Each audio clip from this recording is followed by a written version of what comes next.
Vous voyez ce moment dans une histoire où on apprend que le protagoniste qu'on pensait être un gamin ordinaire ou presque est en fait bien plus spécial que ça. Et bah c'est toujours à ce moment-là que je ressens un sentiment hyper désagréable comme si l'auteur m'avait trahi. Et à chaque fois que ça arrive, je peux pas m'empêcher de me demander pourquoi.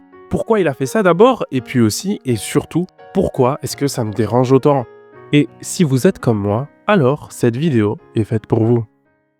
Pour commencer, déjà, ça signifie quoi au juste être spécial? En réalité, il n'y a pas qu'un seul moyen pour l'être, c'est même tout le contraire d'ailleurs. Et parfois, un même personnage va cumuler plusieurs traits qui le rendent particulier à mes yeux.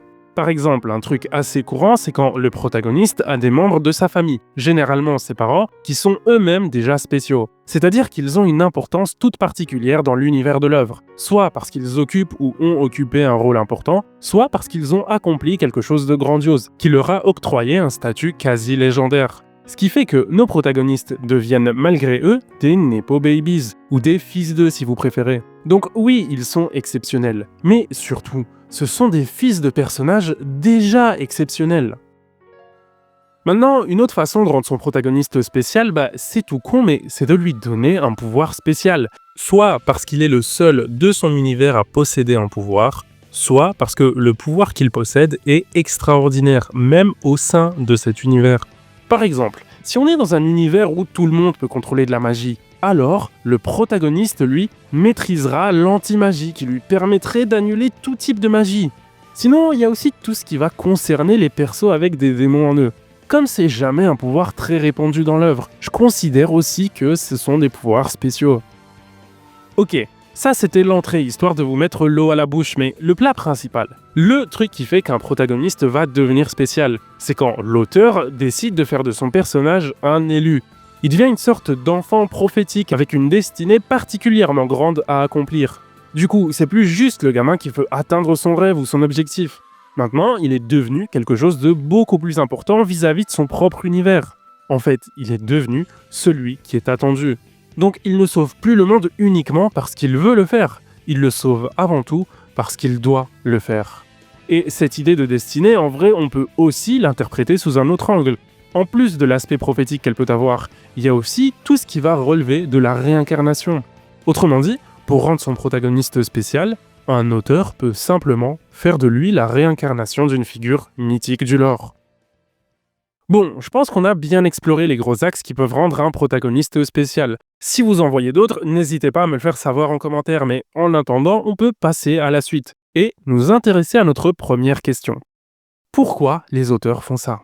Il y a forcément des raisons derrière qui justifient qu'autant d'auteurs différents aient recours à cet outil narratif. On va commencer par le pouvoir spécial parce que c'est le cas qui me paraît être le plus simple à comprendre. En fait, il n'y a pas vraiment une grande réflexion à avoir. C'est juste qu'en donnant un pouvoir totalement différent au protagoniste, ça va créer un contraste avec le reste des personnages, ce qui va le rendre plus unique et donc plus facilement mémorable. Dans certains cas, ça permet aussi à l'auteur d'explorer des thématiques de marginalisation, même si, perso, je trouve pas que ce soit toujours hyper bien fait. Ok, mais pour les autres situations alors, comment on doit les interpréter? Une première idée que je trouve intéressante et qui éclaircit pas mal de zones d'ombre, c'est celle de la légitimité. Je m'explique. En faisant du protagoniste un être spécial, que ce soit à travers sa famille, sa destinée ou même les deux, l'histoire va légitimer n'importe lequel de ses accomplissements. En fait, ça va créer une sorte de cohérence intra-univers où les exploits du protagoniste, peu importe leur ampleur, seront beaucoup plus facilement acceptables par le public, car justifiés par la nature d'individu spécial du protagoniste. En gros, le public se dira « Non mais c'est normal s'il réussit, parce que c'est pas n'importe qui ». Et cette idée de légitimité est vraiment bonne pour expliquer de manière générale la tendance des auteurs à vouloir rendre leurs protagonistes spéciaux. Mais qu'est-ce qui se passe si, maintenant, on se focalise juste sur la notion de destinée?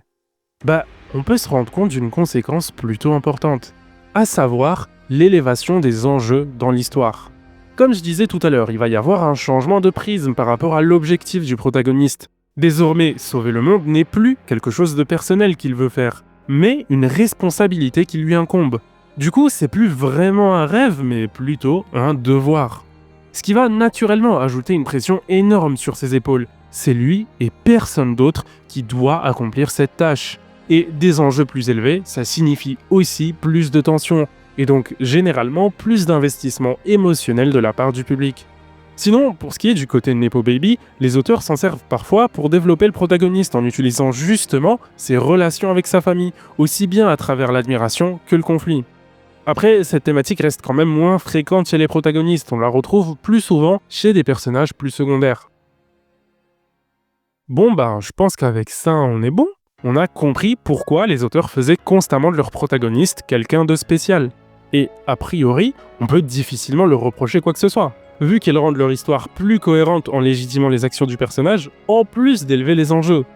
Alors, pourquoi est-ce que ça me dérange autant?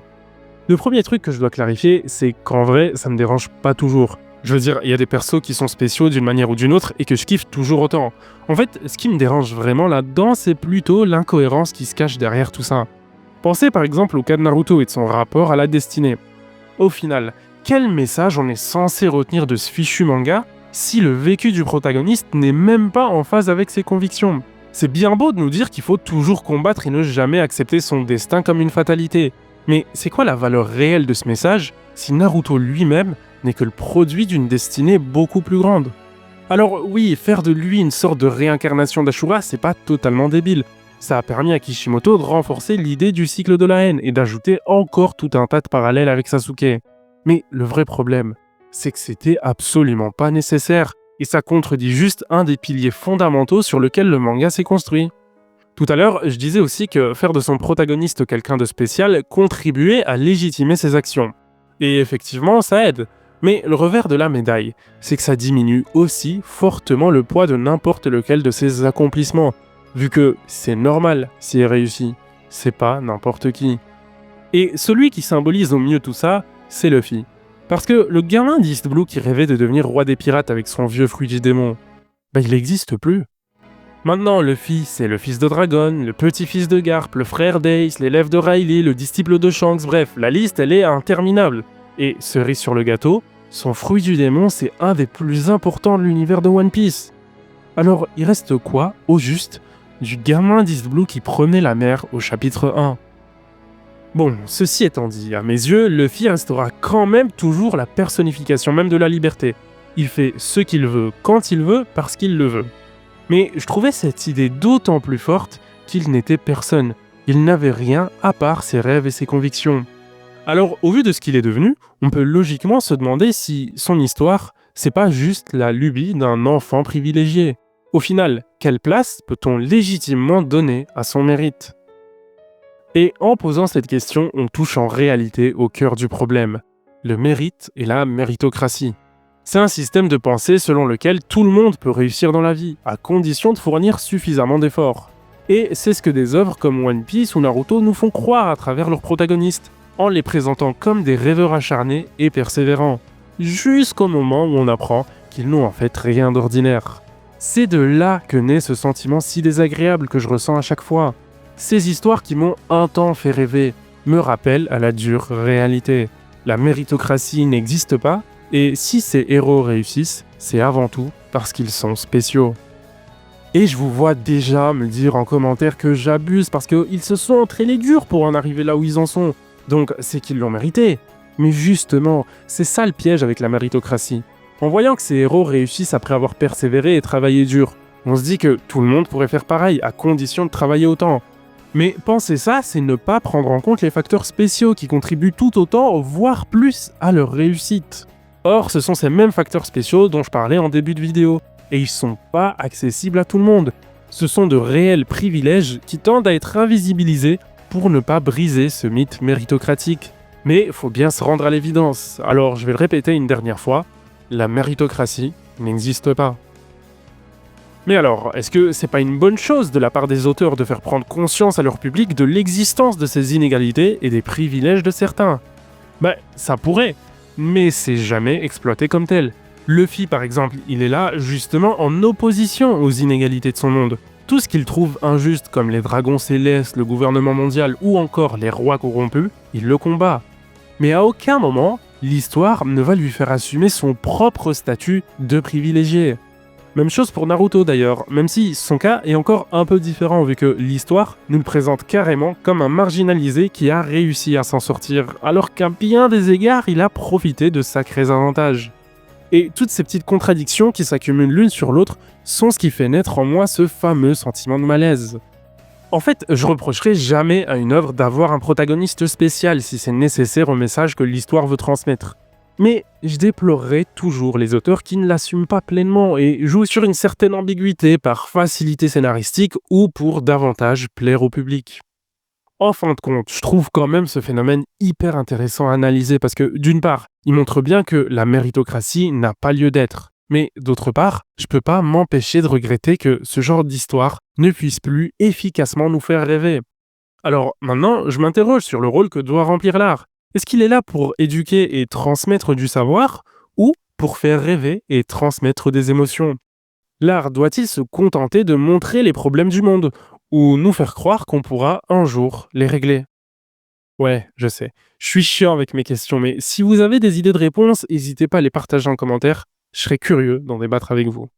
Enfin, soit. Je pense que vous avez saisi mon propos. Alors, pour finir sur une note un peu plus positive, je vais vous recommander d'aller lire Kingdom. Vous y trouverez votre bonheur si vous cherchez une histoire avec un protagoniste qui commence vraiment d'en bas. Et puis, vous savez quoi? Allez regarder IQ aussi tant que vous y êtes. Ça n'a aucun rapport, hein, c'est juste pour me faire plaisir. Et si vous hésitez à vous lancer, allez voir la vidéo que j'ai faite sur le premier épisode. Je vous promets qu'après vous aurez qu'une envie, c'est de dévorer la suite de l'animé.